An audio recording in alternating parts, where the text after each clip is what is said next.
Hello बच्चों, तो आज हम लोग स्टार्ट करने वाले हैं विमान स्थान। निदान स्थान में हमने रोगों के वर्णन के बारे में पढ़ा, मतलब रोगों के क्या कॉजेज होते हैं उसके बारे में पढ़ा, रोगों के क्या लक्षण होते हैं, पूर्व रूप वगैरह उनके बारे में हमने डिस्क्रिप्शन किया। रस विमान स्थान में हम लोग किसके बारे में डिस्क्रिप्शन करेंगे? देखो, चिकित्सा में जब दोष औषधि आदि का पूर्ण ज्ञान नहीं होगा तब तक चिकित्सा सफल नहीं हो सकती। मतलब इसमें दोष औषधि आदि का मतलब पूर्ण ज्ञान होगा। इसमें दोष के बारे में बताएंगे, किस प्रकार दोष होते हैं, दोष किस प्रकार मतलब प्रकोपित होते हैं, या दोष का क्या क्या मान होता है उसके बारे में वर्णन करेंगे। और हम लोग औषधियों के बारे में इसमें डिस्क्रिप्शन थोड़ा सा पढ़ेंगे, ठीक है। अर्थात जिस स्थान में दोष औषधि आदि का विशेष वर्णन किया जाता है उस स्थान को विमान स्थान कहते हैं। मतलब दोष और औषधि का विशेष रूप से वर्णन किया जाता है, बाकी सारे स्थानों में किया गया, लेकिन विशेष रूप से जहाँ पर वर्णन होता है उसे विमान स्थान कहते हैं, ठीक है। अब रस के भेद तो सबको पता होंगे कि रस कितने होते हैं। तो रस 6 होते हैं: मधुर, अम्ल, लवण, कटु, तिक्त, कषाय, ठीक है। तो इसमें मधुर अम्ल जो लवण है, मधुर अम्ल लवण है, वो मधुर अम्ल लवण जो है वो कफ को प्रकोपित करता है, कहीं ना कहीं कफ को बढ़ाता है, लेकिन बात को क्या करते हैं, बात को डाउन ले जाता है, ठीक है, बात को नीचे ले जाता है। वही कटु तिक्त कषाय जो होता है वो कफ को डाउन ले जाता है, लेकिन बात को प्रकोपित करता है। तो इसका याद करने का तरीका क्या? देखो, वात और कफ तो आप लोग आसानी से याद कर सकते हैं। जो वात को बढ़ाने वाले हैं वो कफ को घटाने वाले हैं, और जो कफ को घटाने वाले हैं, कफ को बढ़ाने वाले हैं, वो वात को घटाने वाले हैं। तो इनका रिवर्स करके आप लोग याद कर सकते हैं, ठीक है। पित्त का थोड़ा सा हल्का सा अलग है, तो उसे देखो, शुरू का ये मधुर और लास्ट के 2, तो ये क्या करेंगे, पित्त को कहीं ना कहीं कम करेंगे। और जो मधुर को छोड़ देते हैं, फर्स्ट को छोड़ देंगे, सेकंड, थर्ड और फोर्थ ये पित्त को बढ़ाएंगे। अम्ल, लवण और कटु ये लोग पित्त को बढ़ाते हैं, ठीक है। इस तरीके से आप लोग याद कर सकते हैं। इसका डिस्क्रिप्शन भी हमने नीचे दिया। मधुर, अम्ल, लवण कफ को बढ़ाते हैं और वात को कम करते हैं। वही अम्ल, लवण और कटु पित्त को बढ़ाते हैं। मधुर तिक्त कषाय पित्त को डाउन करते हैं। कटु तिक्त कषाय कफ को घटाते हैं और वात को बढ़ाते हैं। तो कफ और वात का तो मतलब अपोजिट हो गया। पित्त का तो आप लोगों को याद करना पड़ेगा, ठीक है। याद करने वाली कोई चीज़ नहीं है। शुरू का 1, लास्ट के 2, तो पित्त को कम करेंगे। उसके बाद फर्स्ट वाला छोड़ दो, फर्स्ट वाला लिया था ना, फर्स्ट वाला छोड़ दो, लास्ट उसके बाद 3 पित्त को बढ़ाएंगे, ठीक है। इस तरीके से याद कर सकते हो। अर्थात दोष वात पित्त कफ साम्य अवस्था में होते हैं तो शरीर को स्वस्थ रखते हैं, और विकृत अवस्था में शरीर को अस्वस्थ रखते हैं। अगर ये जो वात पित्त कफ है, अगर ये अपनी नॉर्मल स्टेट में है तो शरीर को स्वस्थ रखेंगे। अगर अब नॉर्मल स्टेट में चले गए तो शरीर में कहीं ना कोई रोग पैदा करेंगे। कहने का मतलब ये प्रकृति सम संवेद सिद्धांत ये क्या है? अनेक रस वाले द्रव्यों और अनेक दोष वाले विकारों में रस और दोष के प्रभाव का अलग अलग जानना ही प्रकृति सम संवेद सिद्धांत है। जैसे इसमें एग्जाम्पल के थ्रू आपको समझाएंगे। देखो, अनेक रस वाले द्रव्यों में और अनेक दोष वाले विकारों में रस और दोषों के प्रभाव का अलग अलग जानना ही प्रकृति सम संवेद सिद्धांत है। मान लो 4 औषधियाँ जो हैं अलग अलग, मतलब कोई जैसे तुलसी हो गई, गुड़ची हो गई और अलग, इनसे ये जो चारों हैं वो ज्वर नाशक, मतलब ज्वर का नाश करती हैं। लेकिन इन चारों को मिला के अगर कोई फॉर्मुलेशन बनाया जाएगा तो वो भी ज्वर नाशक होगा। मतलब एक में जो प्रॉपर्टी है, मतलब 4 में जो सेम प्रॉपर्टी है, अगर उन्हें मिला भी देते हैं तो उसी प्रॉपर्टी रहेगी। प्रकृति विषम, एक आता है विकृति विषम समसंवेद। इसमें क्या होता है, जैसे पहले में जो प्रॉपर्टी है, सेकंड में जो प्रॉपर्टी है, थर्ड में प्रॉपर्टी है, फोर्थ में प्रॉपर्टी है, ठीक है, उन सब में सेम प्रॉपर्टी है, लेकिन इन सबको अगर कंबाइन करेंगे तो इसकी जो प्रॉपर्टी होगी वो अलग हो जाएगी। जैसे मधु और घृत जो होते हैं स्नेहन करने वाले होते हैं, ठीक है, मतलब कहीं ना कहीं कफ को बढ़ाने वाले होते हैं। लेकिन अगर इनको सम मात्रा में मिला दोगे तो ये विष की तरह कार्य करेंगे, ठीक है। तो वो विकृति विषम संवेद सिद्धांत हो जाएगा। जब 2 या 2 से अधिक द्रव्यों का एक संयोग होता है तब वो द्रव्य विकृत होकर अपने अपने स्वाभाविक गुणों का परित्याग कर देते हैं। देखो, मधु भी अच्छा है सेहत के लिए और घृत भी अच्छा है सेहत के लिए, दोनों स्नेहन करते हैं, मतलब कहीं ना कहीं कफ को बढ़ाते हैं। लेकिन अगर दोनों का सम मात्रा में आप इस्तेमाल करेंगे तो ये कफ को बढ़ाएंगे नहीं, बल्कि आपके लिए विषकारक हो जाएंगे। तो ये विकृति विषम संवेद। जब कॉम्बिनेशन, जब दो ड्रग्स का कॉम्बिनेशन, मतलब 2 द्रव्यों का कॉम्बिनेशन, जब कोई साइड इफेक्ट मतलब इफेक्ट देने लगे, साइड इफेक्ट जो उसका इफेक्ट है वो उसके सिवाय कुछ और इफेक्ट देने लगे, तो वो विकृति विषम संवेद हो जाता है। अगर वही कोई मतलब 4 औषधियाँ बताई, मतलब गुड़ची हो गई, जैसे मान लो 4-5 दवाइयाँ हैं एक साथ, वो ज्वर का नाश करती हैं, ठीक है, उसके साथ अगर इन चारों को मिला के अगर आप सेवन करते हैं तब भी ज्वर का नाश होता है, तो वो हो गया प्रकृति सम संवेद सिद्धांत, ठीक है। जैसे मधु प्लस घृत सम मात्रा में अपने अपने स्वाभाविक गुणों का त्याग करके विष तुल्य हो जाता है, बता दिया आप लोगों को। अब द्रव्य प्रभाव में बढ़ते हैं हम लोग। घृत जो होता है पित्त को शांत करता है, तेल जो होता है वो वात को शांत करता है, मधु जो होता है कफ को शांत करता है। ये इनके स्वभावता गुण है। मतलब घृत जो होगा वो पित्त को शांत करता है, तेल जो होता है वो वात को शांत करता है, मधु जो होता है वो कफ को शांत करता है, ठीक है। तेल तेल कैसे वात को शांत करता है? तेल में स्निग्ध, उष्ण और गुरु गुण के कारण वो वात को शांत करता है। घृत जो होता है वो कैसे? घृत में मधुर होता है, शीत होता है, मंद होता है, तो उसके कारण ये पित्त का शमन करता है। ये मधु जो होता है वो रूक्ष, तीक्ष्ण और कसाय होने के कारण, ठीक है, रूक्ष मधुर नहीं मत लिखना, क्योंकि मधुर कहीं ना कहीं कफ को डोमिनेट करेगा। तो रूक्ष, तीक्ष्ण और कसाय होने के कारण कफ का शमन करता है। ठीक है। अधिक सेवन जन्य वर्जित द्रव्य। अब कौन कौन से द्रव्यों को हमें ज़्यादा मात्रा में नहीं खाना चाहिए? विशेषकर मतलब कोई भी रस या कोई भी द्रव्य बहुत ज़्यादा मात्रा में नहीं खाना चाहिए, लेकिन विशेषकर इन द्रव्यों को खाने से आपको कॉम्प्लिकेशंस ज़्यादा होने के चांसेस हैं। ठीक, अन्य द्रव्यों की अपेक्षा में इन द्रव्यों को अधिक मात्रा में प्रयोग नहीं करना चाहिए। मतलब करना तो किसी ने एक रस को भी नहीं चाहिए, लेकिन इन द्रव्यों को करते हो तो ज़्यादा कॉम्प्लिकेशंस होने के चांसेस हैं। ठीक, इसमें 3 द्रव्य हैं। कौन है? पिपली है, क्षार है और लवण। तो पिपली क्या है? पिपली के बारे में पढ़ेंगे। पिपली रस में कटु होती है, विपाक में मधुर होती है एवं गुरु होती है। यह अधिक स्निग्ध और उष्ण नहीं होती। अल्पकाल में प्रयोग करोगे, अगर पिपली का आप अल्पकाल में मतलब सर्दी जुकाम वगैरह में प्रयोग कर रहे हो तो बहुत अच्छा है, बहुत अच्छा इफेक्ट देती है। लेकिन दीर्घ काल तक प्रयोग करोगे तो अशुभ, यानी त्रिदोष को प्रकोपित कर देगी। अब त्रिदोष को कैसे प्रकोपित करेगी? अल्प, उष्ण और स्निग्ध होने के कारण वात को शांत नहीं कर पाती, यानी कि वात अगर डोमिनेट हो रहा है तो उसे करने देगी।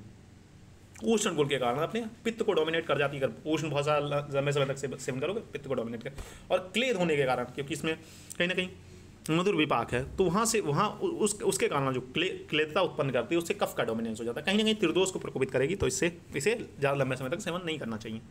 अतः केवल अकेले पिपली को अधिक मात्रा में प्रयोग नहीं करना चाहिए। ठीक है, इस तरीके से आप लिख सकते हैं।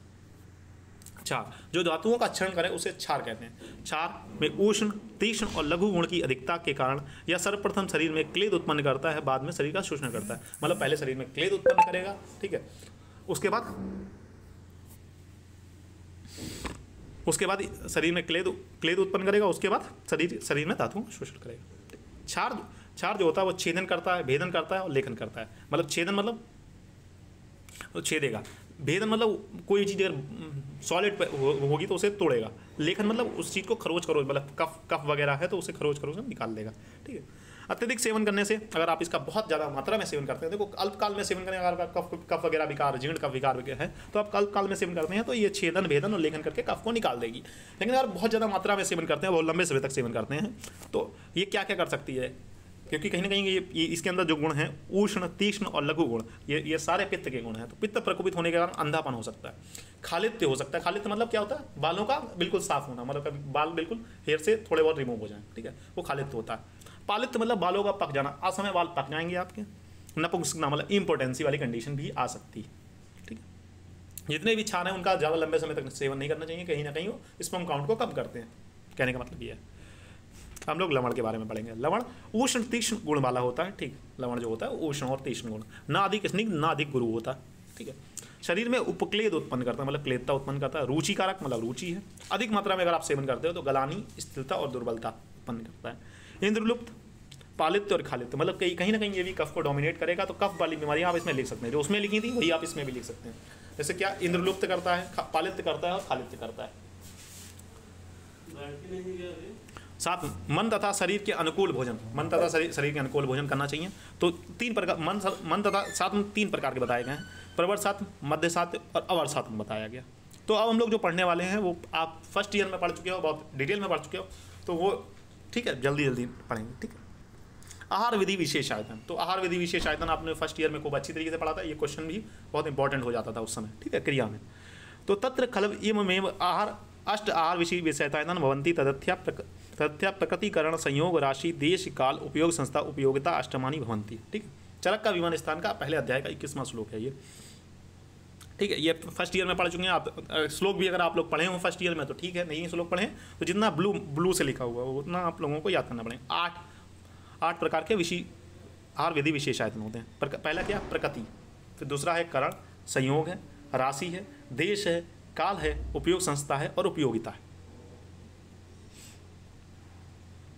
पहले हम प्रकृति को पढ़ेंगे। प्रकृति मतलब नेचुरल क्वालिटीज़, द्रव्यों में जो स्वभाव होता है उसे प्रकृति कहते हैं। जैसे द्रव्यों में जो नेचुरल क्वालिटीज़ होते हैं, जैसे कि उड़द जो होता है वो गुरु होता है और मुग्ध जो होती है मतलब मूंग की जो दाल होती है वो लघु होती है, तो ये उसके प्रकृति होंगे।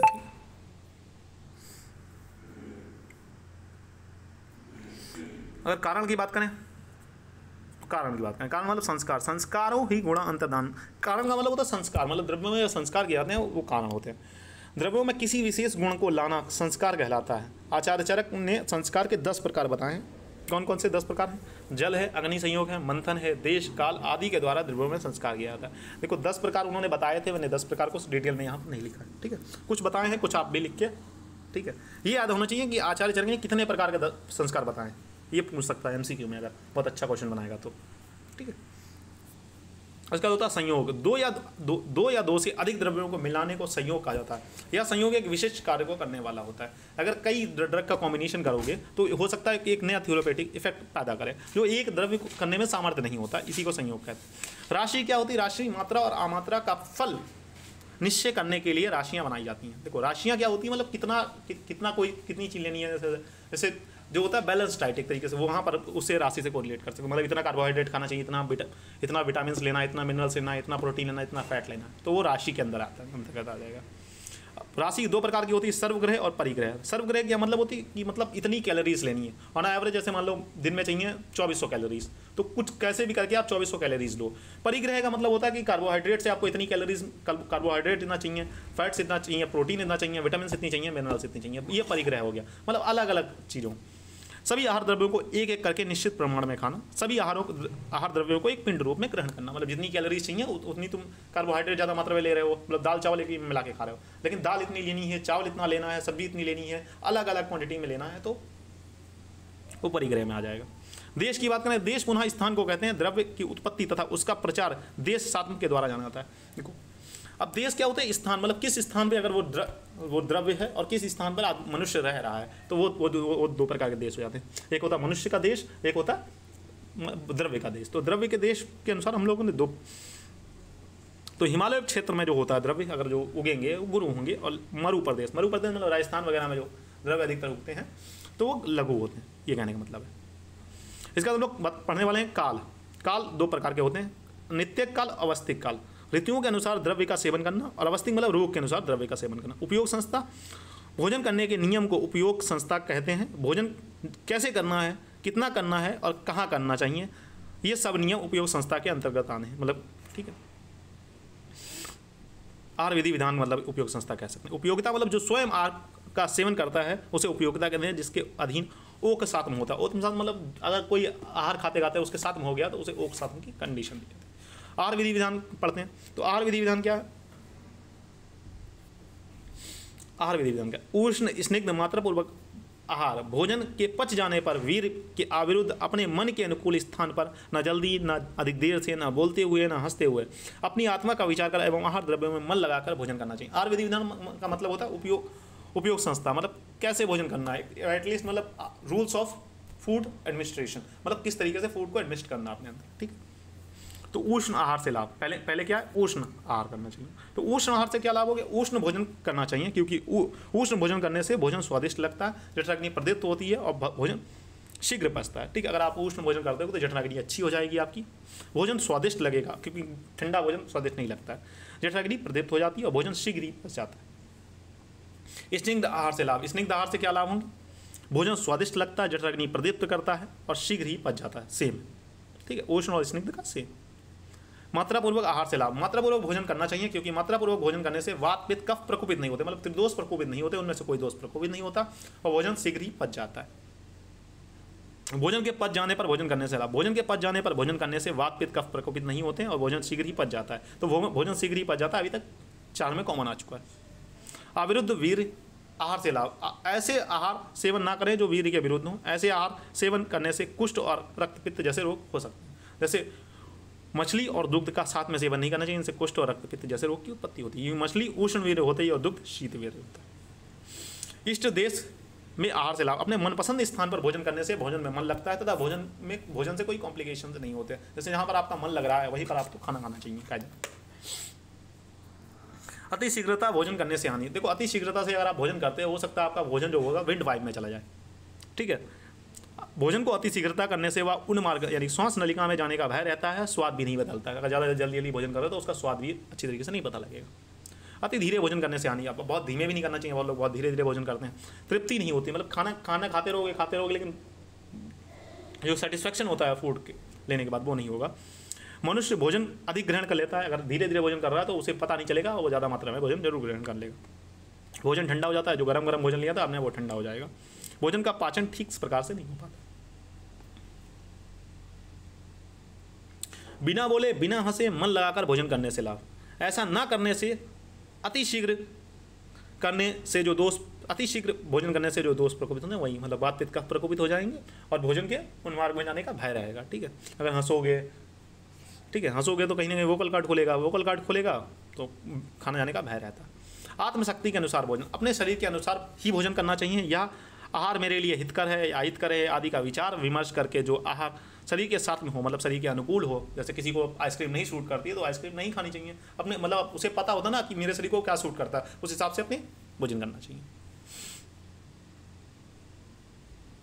ठीक है बच्चों, तो कल नेक्स्ट लेक्चर में मिलते हैं।